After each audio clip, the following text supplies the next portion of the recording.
still connections with the rest of China. And schools will partially reopen. Retail stores will partially reopen also, but movie theaters will remain closed. I'm Rich Dennison, and this is Fox News. Fox News Podcasts, Nightmare in Chowchilla, the shocking story behind the largest abduction in U.S. history. 26 children vanished without a trace. What followed was 30 hours of terror. Don't miss Nightmare in Chowchilla. Listen now at foxnewspodcasts.com.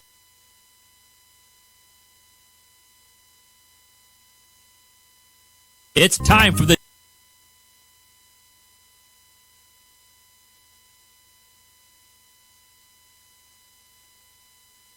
This is the Valley's News Talk and Podcasts. Talk Central Phoenix, a Central City radio station. It's time for the Chips and Salsa Show. The only show about Latinos for Latinos. And did we mention Latinos? It's the Latísima. Latinos come in all flavors, shapes, and sizes. You don't have to be Latino to enjoy chips and salsa. Everybody loves chips and salsa. Well, welcome to the Chips and Salsa Show. This is Don Jorge Lalacran, back Tuesday on Central City Radio on Talk Central, the Chips and Salsa Show, your favorite show for all you chipsters and chipcherinos out there, and all our friends in Radioland. This is Central City Radio. You go to the app is free on Central City Radio, and you could just tune in for free, and then the link is Talk Central, and that's where you'll find us, or our Facebook page, The Chips and Salsa Show, and tomorrow and the next day on YouTube. So just, it's going to be a great show today. Today, we're very privileged to have Jeff Weninger. And he's a state representative, and he's running for state treasurer. And so he has a lot to talk about. It's going to be a very fast-paced show. So, Jeff, I want to thank Julian, the founder, the creator of Central City Radio. Rock had to leave us, so Julian's behind the board now. And Eric is assisting, so it's going to be a great show today. So thank you, guys. So, Jeff, what brings you to with the Chips and Salsa Show? Well, thanks for having me. I really appreciate it, and want to get some information out there and talk a little bit about myself and what the campaign's all about. Could you give a little bit of a bio about yourself? Yeah. I grew up a poor Catholic kid in Wichita, Kansas, and to keep up with the Joneses, had a lot of very wealthy friends. I started working in restaurants at 14 years old, and I've worked pretty much full-time ever since. Moved here in 1993 to Chandler, Tempe area to open up restaurants with a friend. I was a young pup at that time. I was about 23 years old, and we had our first restaurant, Dilly's Deli, which is still there today at Southern and Price. Opened about 6 months after I moved here. And then 3 years later, we opened up a place called Floridino's Pizza and Pasta in Chandler, which is still there. And, met my beautiful wife, Janet, and 3 kids, and just kind of living the American dream. Love it out here in Arizona. How many years ago was that? So 1993. So, yeah, we're coming up on 30 years next year. Wow. I don't want to give his age away, but he's a very good House representative. You represent which counties? It's District 17 right now, which is Chandler, Sun Lakes, and a little bit of Gilbert. So a little bit of Gilbert? Yeah. Okay, yeah. That's East Side. Yeah, doing that for 8 years, and I was a Chandler City Councilman for 8 years before that. I just, I kind of professionally done, the restaurants were doing well. We had managers at all of them, and I was just frustrated with some of the financing things were going on and how money was being handled by the city councils then in 2006. So I ran for Chandler City Council, decided to do it over a poker game at my house. It was kind of during the poker craze, and I was blessed. I won the poker game that night, and I ended up winning the seat. So you went all in. Yeah. I'm all in. I'll run for the city council. Oh, that's a good. Well, let's get down to the bare tax here. You're running for state treasurer. Yes. And you've been in the House of Representatives for how long now? For 8 years. And the last 6 years, I've been chairman of the Commerce Committee. And the Commerce Committee deals with, there's real nexus to the Treasurer's Office. It deals with basically anything dealing with business and business regulations, different industries, whether it be alcohol, film, insurance, banking, all those industries. And you were the head of, you were the chairman, yeah. You were the chairman, that's what I mean, yeah. Yep. The chairman, wow.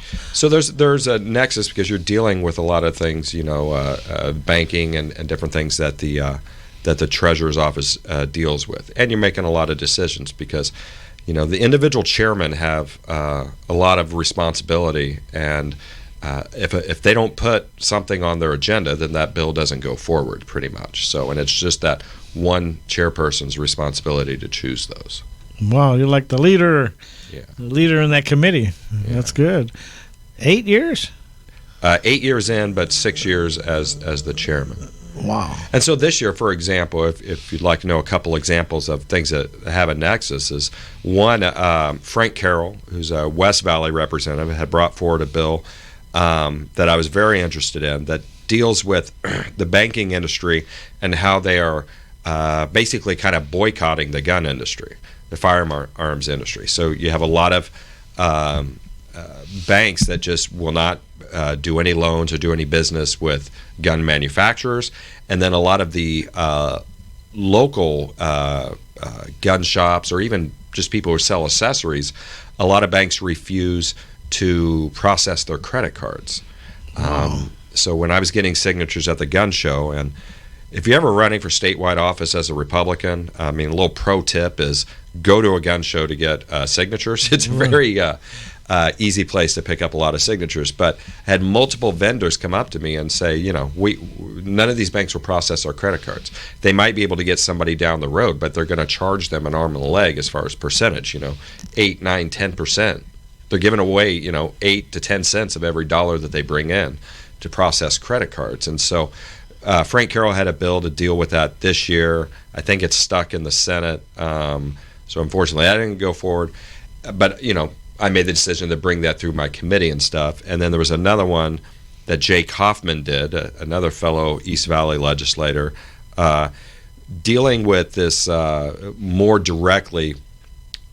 And that first one did too, but it's something called ESG, Environmental Social Governance. I would encourage everybody to Google that because it's scary stuff, and it's really already happening. Or you can watch or read Glenn Beck's The Great Reset, where he really talks a lot about it and goes through it in detail. And what's those initials again? ESG, Environmental Social Governance.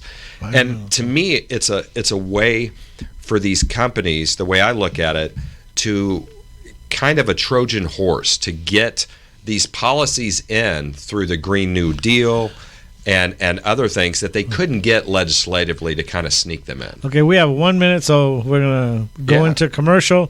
Boy, did that go fast.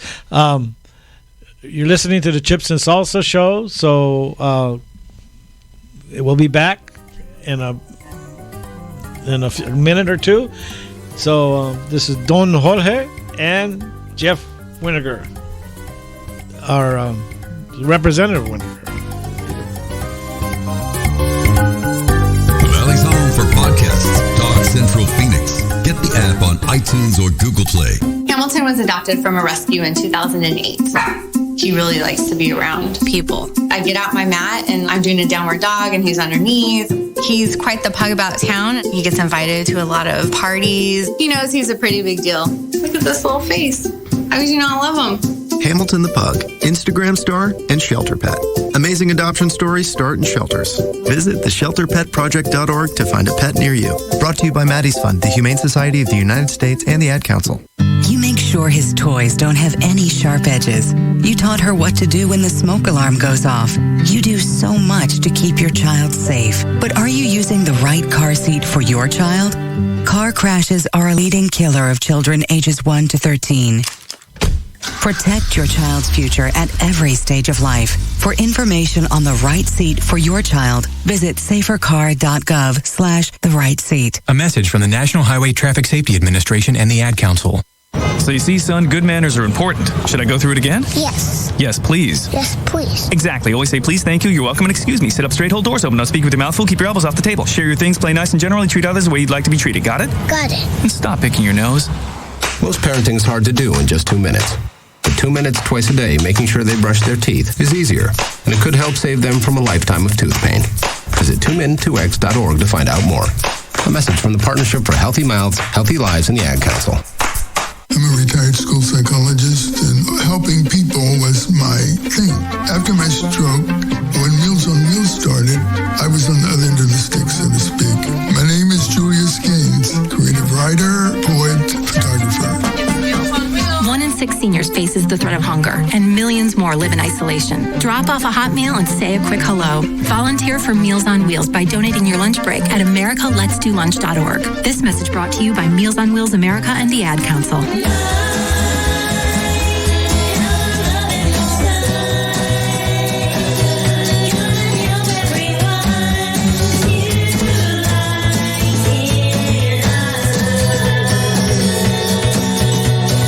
Dudes and dudettes, need to chill out? Unleash the power of nature with handcrafted hemp extract. Quality you can feel with passion for the planet. Get your herbal relief today at emeraldsunfarms.com.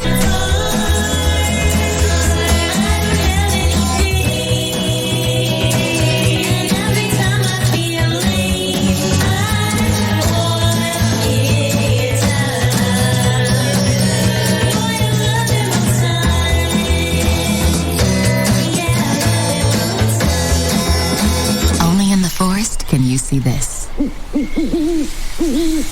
And this. And this. But nothing beats the moment you see that. Cool! That's your child's eyes opening up to a world of possibilities. I didn't know it could do that! Because one trip to the forest can spark a world of difference. There are some moments only the forest can inspire. Find yours at discovertheforest.org. Learn about forests near you and discover cool things to do when you go, like hiking, canoeing, fishing, or camping. Or create your own adventure with family and friends, and you might just see this. Your moment's out there. Find it at discovertheforest.org. That's discovertheforest.org. Brought to you by the U.S. Forest Service and the Ad Council. Steven. Who said that? Me, down here. Ugh, what are you, a yellow booger? I'm a banana slug, Steven. Well, what are you doing in my room? I'm your sense of adventure. Don't you remember me? Don't you know that we miss you? Miss me? Who misses me? You know, all your friends in the forest. The trees, the pond, that little fort that you made out of branches. We all miss you. Mom took me to the forest last year. I'm a slug, Steven. It took me a long time to get here. Oh, I guess that makes sense. The forest is not that far away. Have an adventure today. I'm sure your mom would take you. You're right. I should get out. I want to have fun. Play in puddles, catch frogs, and climb trees. Hey, Mom! Yeah, hon? Steven, what is that in your hand? It's my sense of adventure, Mom. It's telling me we need to get out of the house and have some fun in nature today. Come to the forest where the more adventurous you lives. Check out discovertheforest.org for cool places nearby. Brought to you by the U.S. Forest Service and the Ad Council. Welcome to Calvin's Barbershop. You all got to see this. I don't even want to know what you're looking at on that phone. Well, you should. I was learning about the dangers of high blood pressure and that we need to get ours checked regularly. High blood pressure can increase the risk of heart attack or stroke, but this text program can help keep it at a healthy range. Just text Barbershop to 97779 to sign up. I'll get right on it as soon as I'm done with this baby panda video. Text Barbershop to 97779. A message from the American Heart Association and the Ad Council. It's important to plan ahead for emergencies, like the storm. When it kicked in, we had a plan. Separated. We were able to get in touch with each other in no time. We had no idea how to find each other. The whole experience was fine. The most frightening 10 hours of my life. If there's one piece of advice I'd offer other moms out there, it's to stay calm and keep to the plan. Some parents plan ahead, some don't. Make sure you know where to find your family in an emergency. Start your plan at ready.gov. Brought to you by FEMA and When you hear the Angie Austin and Michael Pelka Show. People I know who have their seedlings started for the vegetable garden. Yeah, me too. If you can't grow your own food, that seems to be a little bit intrusive. Then you are home. The Valley's News Talk and Podcast. Talk Central Phoenix. And now back for more chips and salsa. Well, sir, while I may not agree with what you say, I'll defend to the death your right to say it. Welcome back to your Chips and Salsa show. And this time's going really fast today. We have a great guest today, Jeff Weninger. It's just like vinegar, but Weninger. Jeff, you were on the subject of this ESG. ESG. Could you maybe? Yeah. So Jake Hoffman had a bill. We moved it out of my committee, but it's kind of stalled. But basically, it was saying, you cannot ascribe and use these ESG scores, which they're coming up with for everyone now, definitely companies, and they're coming on people as well, to make determinations within the bank. Because what's going to happen, right now it's happening with investments. So, in fact, Elon Musk was going crazy the other day because they had ascribed Tesla an ESG score worse than Exxon, and he was like, how can that be? And so he was kind of losing it, but they're going to ascribe it to people. I mean, it's going to be to you, and then if you're not, you have a lower score because of some arbitrary environmental thing that they've created or something, then your loan might be a higher interest rate, or you might not get a loan for your business or individually, and people keep saying, oh, that's not true. I literally was watching a Bank of America commercial the other day, and I paused it and took a picture, and it said your ESG score, in the middle of it. It's coming, and to me, it's this Trojan horse. It's this way of getting you to bend to the Green New Deal, whatever thing of the week that they're coming up with that they think every American should subject themselves to, since they can't get it done legislatively or through the president. They're going to sneak it in and force it through these financial means that after it takes enough hold, you won't have any control over. So I'm really trying to fight back against that and make sure this doesn't take a footing in Arizona or throughout the rest of the country. Has the current state treasurer done something like that, or no? Is this a new? Little bit. The one aspect the current treasurer, Kimberly Yee, has done on is one that she was compelled to by law. In 2016, I was a co-sponsor of a bill that said, if you as a company boycott Israel, then we will divest of you in the state of Arizona. We will not invest in that company. Ben & Jerry's, whose parent is Unilever, did that. The current treasurer followed the law, which she has to, and divested, some of that, at least from the direct investments. I don't know about the indirect investments. So that's a little nibble. But where I think it's really important to have a engaged treasurer is, I have 25 legislative endorsements. I will walk over. It's literally like 50 yards from the treasurer's office to the legislature. And I will walk over there and talk to my friends and say, look, this bill is really important.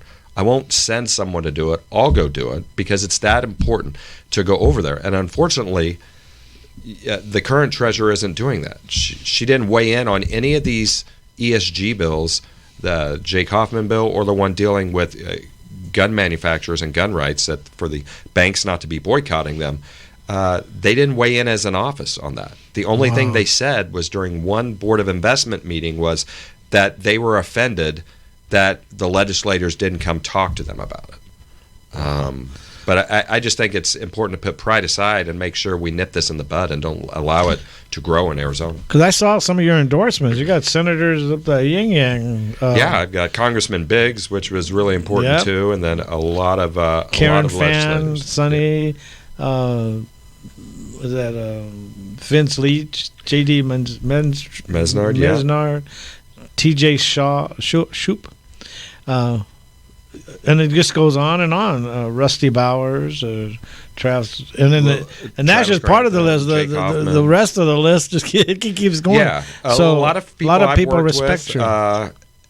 and who trust that I'll do a good job, and that I'll work with them. That's what's really important, is that not only for these offices to work with them, but to work with the other executives, the governor, the attorney general. I mean, no offense to the current incumbents and stuff, but they don't necessarily get along, and they don't work well together. A lot of times you get in this silo where you just think, well, this is my kingdom, this is my fiefdom, and I'm going to be in charge. Yeah. We don't need that. We need people pushing pride aside and working together for the state of Arizona and to uphold our conservative principles. That's what we need from a state treasurer. Somebody that can go down the hall and talk to these senators and get a bill passed that's going to help us.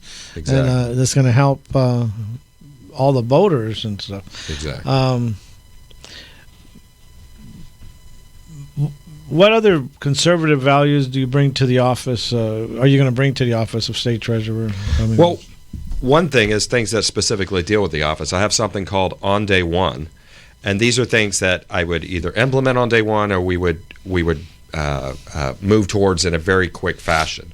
One is transparency, which I just think is so important, to be transparent.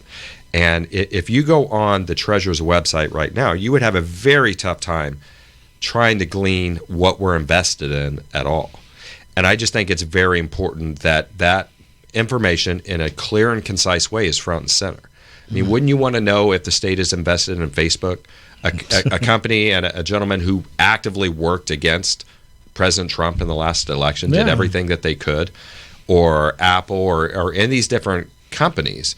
I will tell you, I mean, we talked about ESG and the banking industry and what they're doing to the gun industry.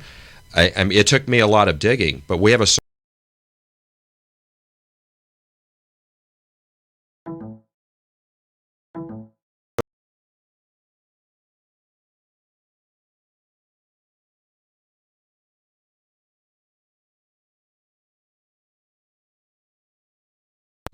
we don't agree with the fact that, we're giving you all this money to help run through our bank for our services contract, and you are essentially boycotting a huge industry in our state and around the United States that's codified in the Second Amendment.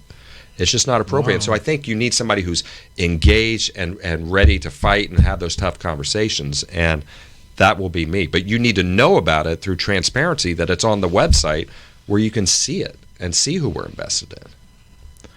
How about pay raises to law enforcement? That was one of your things that I read that you were in favor of. And yeah, I've always been in favor of that. So when I was a city councilman all the way up till now, I mean, it's funny when everybody runs for office, especially at the city council level, say, what's the most important thing? And they say, public safety. And then the recession hit, and most cities just said, well, we're going to do across-the-board cuts. And it's like, well, wait a minute. You said public safety was the most important thing. Why are we doing across-the-board cuts? And so we really did that in Chandler. We really delved into those numbers and made sure. But public safety, we absolutely need to do bigger investments in, first and foremost. And not only that, I think, and I've floated this at the governor's office and our team, is that we should be going, besides retention bonuses for existing officers here, we should be going all over the United States and going to these places where, Chicago, these different places where there's just so much hate for our great law enforcement, and say, hey, we'll give you a signing bonus. We'll help move you. Come out here to Arizona. Bring your values, your conservative values out here, and help us fill these holes that we have in law enforcement right now. Something you said something about funding the classrooms and at record levels. Could you maybe talk about that a little bit? Well, yeah, it's been frustrating these last few years because we did put a lot of money in education, and it's just, and then they say that we didn't. The funny is, when we did the 20 by 2020, and everybody says it's 3 years. It was not 3 years. It was 2 years and 3 months, because the school year started 3 months after we got out of session that year. So in 2 years and 3 months, we gave a 20% raise. In Chandler, I think the average teacher makes somewhere between $65,000 and $67,000 right now.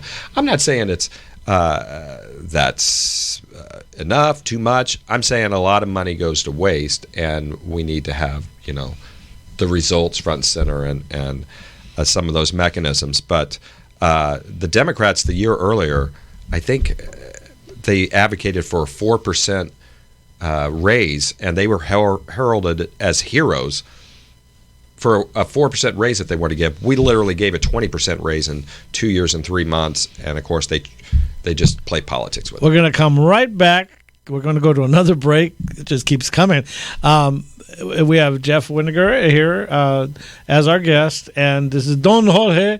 So stay tuned. Tell your friends that we have a House of Representative member here, and he's running for state treasurer, Jeff. So tune in. We'll be right back. This is the Valley's News Talk and Podcasts. Talk Central Phoenix, a Central City radio station. Focus on inflation. I'm Rich Dennison, Fox News. President Biden says to start to address the nation's inflation is to respect the Federal Reserve and its independence. President Biden met with Federal Reserve Chair Jay Powell in the Oval Office, but says he intends to give the board space now that his nominees for Fed leadership have been confirmed. I'm not going to interfere with their critically important work. The Fed has dual responsibilities. 1, full employment. 2, stable prices. Still, in a Wall Street Journal op-ed, the president says his plan to bring down costs and the deficit includes energy independence and providing enhanced resources for the IRS's tax collection operation. Fox's Jared Halpern in Washington. Families of the 19 children and 2 teachers killed in the Uvalde, Texas elementary school shooting began laying their loved ones to rest today. At least 4 services were held. The Justice Department has now agreed to investigate law enforcement's response to that shooting that occurred 1 week ago today. A jury has acquitted an attorney with ties to the Clinton campaign on charges he lied to the FBI. Attorney Michael Sussman told the FBI in 2016 about information revealing the Trump campaign had a back channel to Moscow-based Alpha Bank. At the time, he told the FBI he was bringing them this as a concerned citizen, failing to note that he was also working with the Clinton campaign. After the verdict, Sussman spoke briefly. I told the truth to the FBI, and the jury clearly recognized that with their unanimous verdict today. This was the result of the first trial to come out of special counsel John Durham's investigation into allegations that the Trump campaign had ties to Russian operatives. Fox's Jessica Rosenthal. The Supreme Court's investigation has intensified into who may have leaked a draft opinion that indicates the justices could overturn Roe v. Wade. Fox News has learned officials are in the process of having law clerks turn over personal cell phone records and sign affidavits. America's listening to Fox News. Fox News Podcasts, Nightmare in Chowchilla, the shocking story behind the largest abduction in U.S. history. 26 children vanished without a trace. What followed was 30 hours of terror. Don't miss Nightmare in Chowchilla. Listen now at foxnewspodcasts.com. Gas prices hitting yet another record high. The summer squeeze at the gas pumps will be even tighter this year as prices continue to rise. AAA reporting a new record high today with a national average of $4.62 for a gallon of regular. Crude oil prices hitting near $120 per barrel after the European Union announced an embargo on most oil imports from Russia. President Biden approved the release of 1 million barrels of crude per day from the nation's strategic reserves to help offset the cost, though drivers have seen little to no results. That could change in New York when the state suspends its gas tax starting tomorrow. Steve Rappaport, Fox News. Inflation in the 19 countries that use the euro currency has hit a record 8.1% amid surging energy costs prompted by, in part, by Russia's war in Ukraine.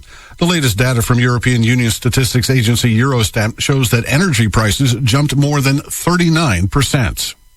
A Boston landmark has been heavily damaged by fire. The Boston Fire Department responded in force last night as the historic Suffolk Downs erupted into flames and grew into a 6-alarm fire.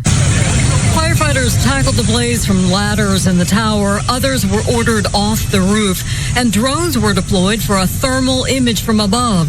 Smoke and flames poured out of the roof of the horse race track built in 1935 until firefighters knocked down the fire early this morning. Carmen Roberts, Fox News. Authorities in Shanghai say they will take some major steps tomorrow toward reopening China's largest city. A 2-month COVID-19 lockdown has throttled the national economy and largely bottled up millions of people in their homes. Full bus and subway service will be restored, as will basic rail connections with the rest of China.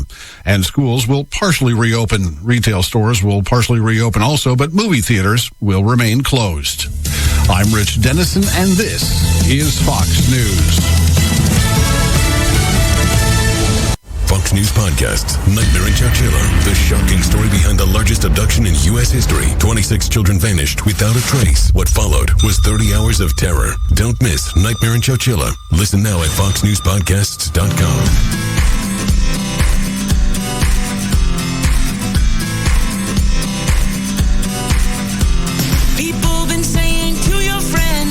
Different face and posting on their feed, they're super ugly. The things they say to them online are cruel and they're not true. So tell your friend I'll stand up for you.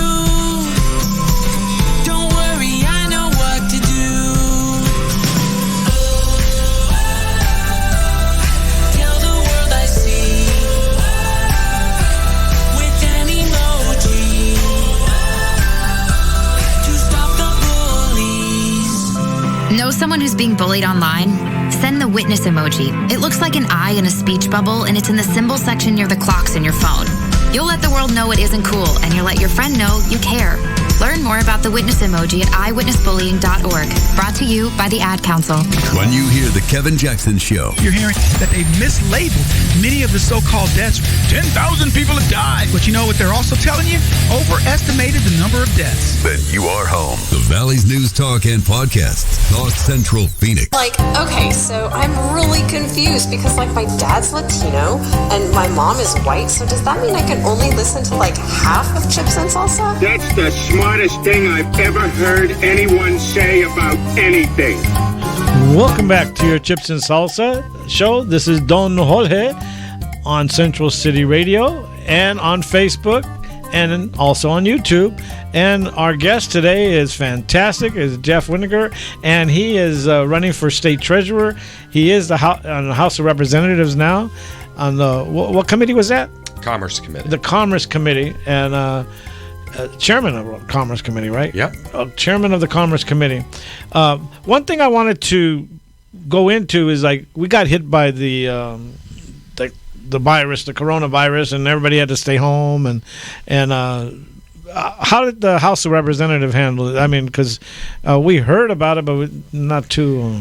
Yeah, too much. I mean, the first year they were pretty much shut down after that kind of happened, and then we slowly just kind of came out of it. And some people are still walking around with masks, but we pretty much got rid of that a while ago. And the business world, a lot of businesses, they were scratching to survive, including our restaurants, and so we didn't shut down. In fact, during that time, we had anywhere from 90 to 100 employees. We did not lay off one single person. And everybody, we kept paying them, kept giving them hours that, maybe we didn't even need, but really pivoted and did the best we could, even though we were, not only kind of forcibly restricted as far as dining, but then also the government scaring our customers half to death. But at the legislature, first year kind of just shut down pretty quickly, and then it slowly pivoted. That has been one of my frustrations, though, with the treasurer's office, and one of the things I talk about on day one is we'll be back working in the office. I tried getting a tour of the office for months, and the first few months... This is recently. Recently. So through the end of last year, I was told that 2/3 of the staff were still working from home because of COVID, and so there really wasn't people there to give a tour and everything. And then there was a records request done of the current treasurer, Kimberly Yee's, badge swipes, because I had kept hearing that the treasurer's not there, and at this point she was running for governor. So she ran for governor, and then in January she pulled out of that and then started running for treasurer again. So she didn't really want the job anymore, but on her badge swipes... And that's what that is. That's what this is, and essentially, in the last 6 months, she's been there 6 times.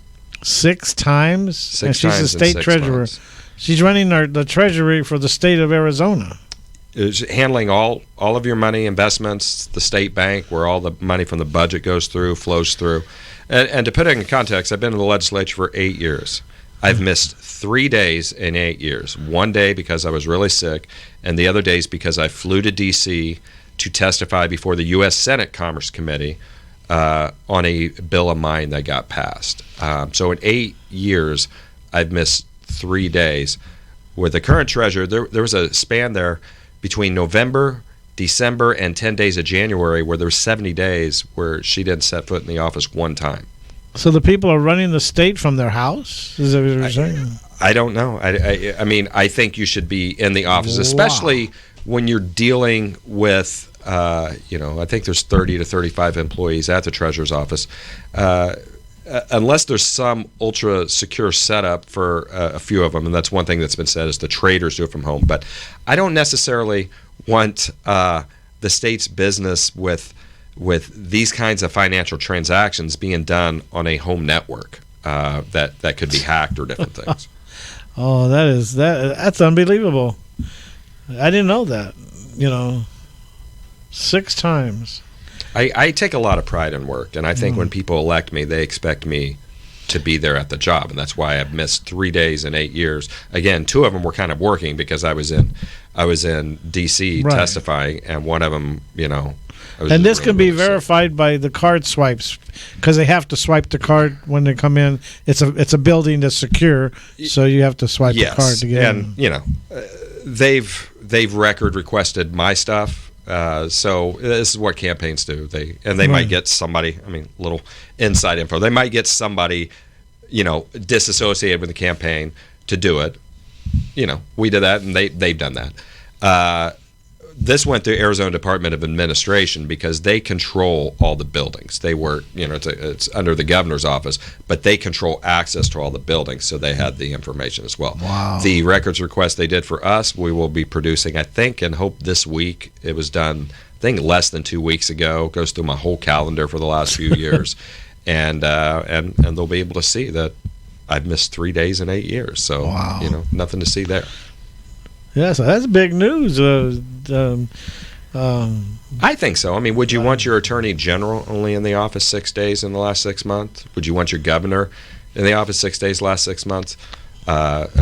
Your Secretary of State, maybe Katie Hobbs is right in line there. It hasn't been in hardly at all. But these are executive level positions. This isn't, a city council person a lot of times will go in, 2 or 3 days a week, and then they're doing meetings and calls off site and stuff. But not for an executive level position where you're running a department and handling all of the state's money. But the people elect you to be there, to be the representative in there, and you only swipe your card 6 times. You're not in your... Okay, I know she wanted to run for governor, and then she backed down, and now she's running back to for Secretary of State, but it's not right. And that's something else that I have on here is that I won't use the office for self-promotion. Now, I'm not just saying she's the only one who does it. Lots of office holders do this, and it drives me crazy where, either the website or different things look like a NASCAR ad, with just you should be able to find the name of the treasurer and be able to hold them accountable. Right. But a month after the current treasurer announced for governor, they launched 10,000 radio and TV ads promoting this AZ 529 plan that the treasurer's office runs, with her front and center in every one of them, either narrating them or on TV. I think everybody just knows inherently that's not right. In fact, when I was a city councilman, I supported and voted for self-restriction on ourselves of our cable access TV shows and everything, to where we would not air those during campaign season, because it's just an inherent unfair advantage using either taxpayer or vendor money to facilitate it. Wow. It's amazing. And you would have only found out because you could trace it to the card swipes. Yes, and we're waiting for a response. They haven't responded. Well, we'll see. We have a couple debates coming up, so we'll see what the response is. I wish you luck in those debates. Okay, how would you balance the state budget? How would you start? Because it's a big process, but we have a balanced state budget right now. We have a lot of extra money, and they're working on the budget right now, and I'm hoping that a lot of that one-time money overages goes to a lot of infrastructure that the state needs, roads all around the state and different things. The Treasurer's Office really just handles the budget, and they have to facilitate it going through to the different departments. They put it in short-term investments sometimes before it heads there. So they really don't have any control over what the budget will be. But in my current position, I have. And one-time investments with one-time money. What you don't want to do is what they did back before the big recession hit, back in 2008 and all that. And what they had done, a Democrat governor along with a few Republicans, is built a budget just based on false numbers. They took a lot of one-time money and put it towards ongoing expenses. It's like if you got a budget of $10,000 a bonus of $10,000 this year, and you use that on a one-time thing. You don't build it into your budget next year that it's going to pay your mortgage and it's going to pay all these ongoing expenses, because you're not guaranteed you're going to get that next year. And that's what the state did back during that recession, and it was really bad. So let's just hope that doesn't happen again, and we just keep those pots of money separate. How would you invest in the infrastructure? That's one of the things you talk about. I think roads are a big thing, because again, you're using one-time money to build or resurface a road, and the ongoing maintenance after that is not that much money.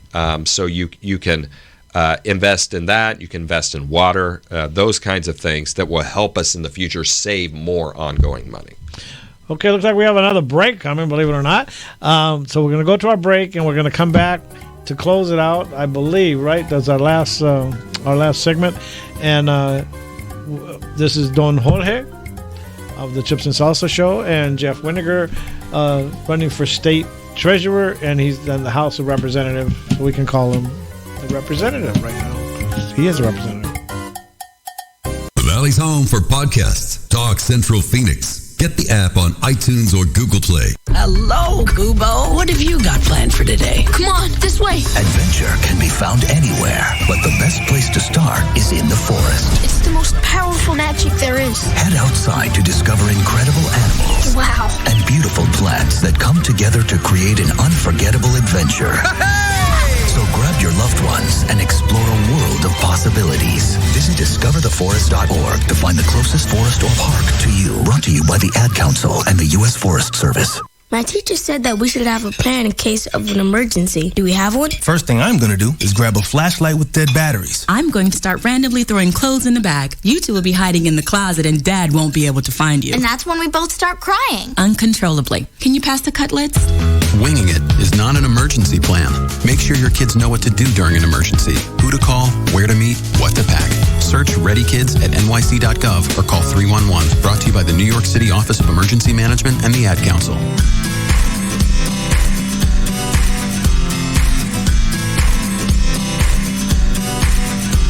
People been saying to your friend, get a different face, and posting on their feed, they're super ugly. The things they say to them online are cruel and they're not true. So tell your friend, I'll stand up for you. Don't worry, I know what to do.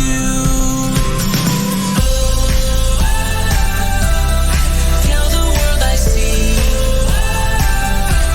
with an emoji to stop the bullies. Know someone who's being bullied online?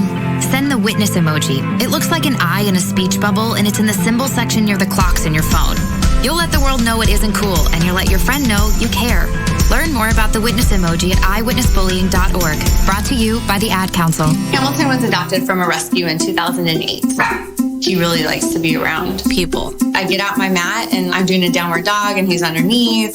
He's quite the pug about town. He gets invited to a lot of parties. He knows he's a pretty big deal. Look at this little face. How could you not love him? Hamilton the Pug, Instagram star, and shelter pet. Amazing adoption stories start in shelters. Visit theshelterpetproject.org to find a pet near you. Brought to you by Maddie's Fund, the Humane Society of the United States, and the Ad Council. You make sure sure his toys don't have any sharp edges. You taught her what to do when the smoke alarm goes off. You do so much to keep your child safe. But are you using the right car seat for your child?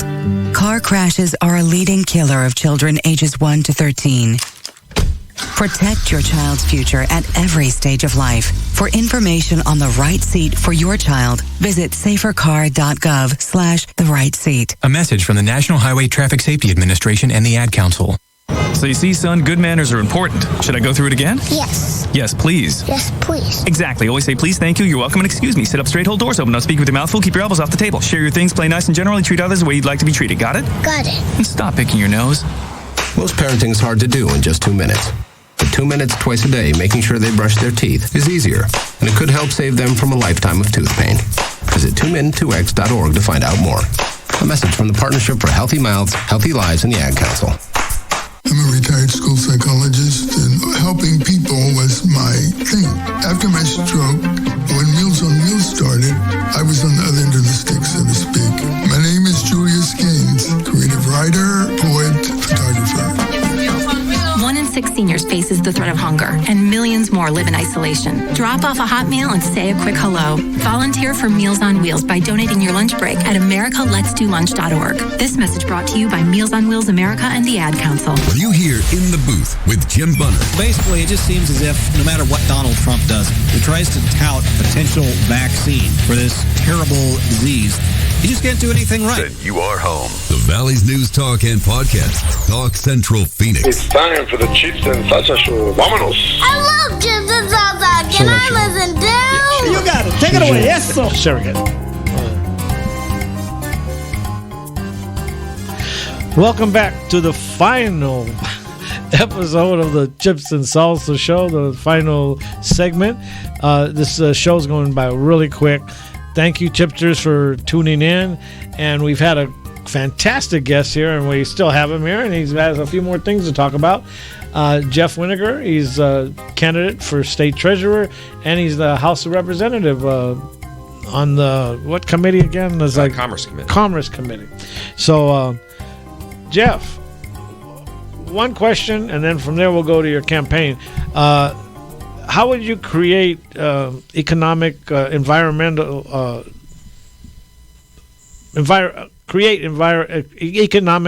environmental, create an economic environment that would attract entrepreneurs and job creators?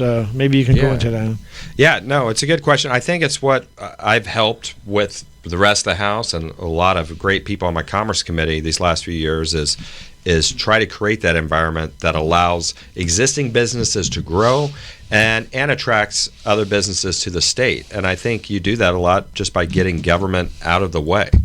And sometimes it's big things, and then sometimes it's small things. I mean, I remember I ran a bill a few years ago that basically said 18-year-olds could serve alcohol. Not drink, but serve it. And it was so weird to me that you had to be 19 to put a beer in front of somebody's and serve it to them. But that was because the drinking age was 19 back in the 70s. Before it went to 21, it was 19. It wasn't 18. And so they just left that serving age there.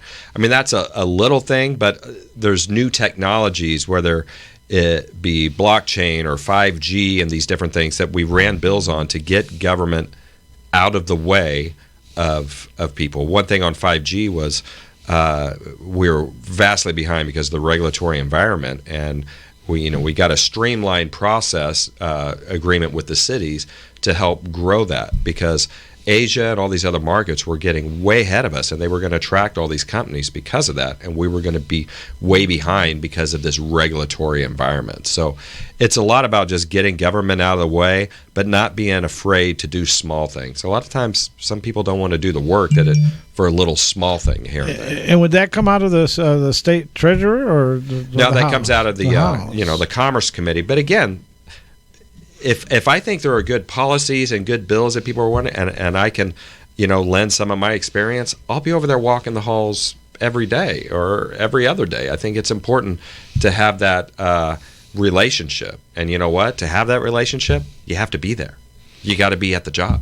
And you can't be too big to go over there and work collectively with the rest of the electeds in the state. I don't know why these heads of state don't do more like that. Meet with the House of Representatives, the Senate, and try to come out with some good programs that'll help us. I mean, there's some bad times coming ahead with the Biden administration, and it's just. Oh, what about voter integrity? Does you guys get involved in that at all, or no? I mean, we're involved in it, as a legislature right now. As far as going forward with the other, I was not so much. One bill that I passed last year, actually, it was my first and only veto. But then Karen Fan picked up my language from the bill and ran it and got it passed. Was some constituents of mine and myself noticed a lot of people from California at the polls. And we talked to them. They drove in from California, and they were the poll observers and poll watchers. And it just was so wrong. And then they would go outside and they would change their shirt and it would say poll helper. And they were standing outside the 75-foot line acting like they were some kind of an official person. And so at the request of my legislative district 17 and my constituents, I ran a bill that said you have to be a registered voter in the state of Arizona to work in the polls and to be a poll observer. And if you impersonate any kind of poll official or elections official, it's a felony. And so they got that passed. We got that passed, and it was my bill. Got vetoed. Karen Fan was nice enough to pick it up, and because it was vetoes over the budget. It was one of these budget plays by the governor. Because see, I'm a troubleshooter, what they call a troubleshooter at the polling place. Right. So every precinct that I'd go to, I had the South Central area, South Mountain area, and there were those poll observers from California. They were bussing them in, and we were talking to them. Yeah, we came from California. They put us in the bus, and we knew the whole story behind that. But we couldn't do nothing. Right. Our hands were tied. Well, now you can. It was all legal. I mean, and they were doing that, standing behind the 75-foot line, acting like they were officials. And we would tell people, no, they're just volunteers from the Democratic Party. They were the Democratic Party. It wasn't the Republican Party that was busing people in. It was the Democratic Party. Well, it's a felony now if they're impersonating. Oh, them. great. So call them on it. Yeah, yes, because I'm going to be doing troubleshooting again in August and then also in November for the November election. Wow. Let the people know, because we're coming down to the hour, let the people know how to reach your campaign, how to donate to your campaign, how to become involved in your campaign, and all those minute stuff. Yeah, no, I would take any help we can get. We've got to get this message of transparency and fighting back against these woke corporations and ESG and these banks that are against our Second Amendment rights and everything. And so you can go to jeffweninger.com. That's WENINGER.com. And on there, there's a volunteer tab. There's a donate tab. I do need money to get my message out, and any amount will help. And my cell number that you can text or call me on is 602-688-9471. A lot of people have been doing that. And I want to work for you. I will be there working every day for you. And I just really appreciate the opportunity that you let me come in here and talk about my campaign. Thank you for coming to the Chips and Salsa show. Thank you, Chipsters, for tuning in today. I hope you learned a lot about the Secretary of State and about the office that Jeff Weninger is running for, and a little bit about what they do in the House of Representatives. We try to cover a lot. There's a lot we didn't cover, so tune in again to the Chips and Salsa. Maybe we'll bring him back, and we'll talk to him about how his campaign is progressing. And again, this is the Chips and Salsa show on Central City Radio. Tell your friends about it. Tell them to get the free app at centralcity.com. And goodbye. They're telling me I'm taking too long. Goodbye. We'll see you next week. When you need to know, this is Talk Central, a Central City radio station. A focus on inflation. I'm Rich Dennison, Fox News.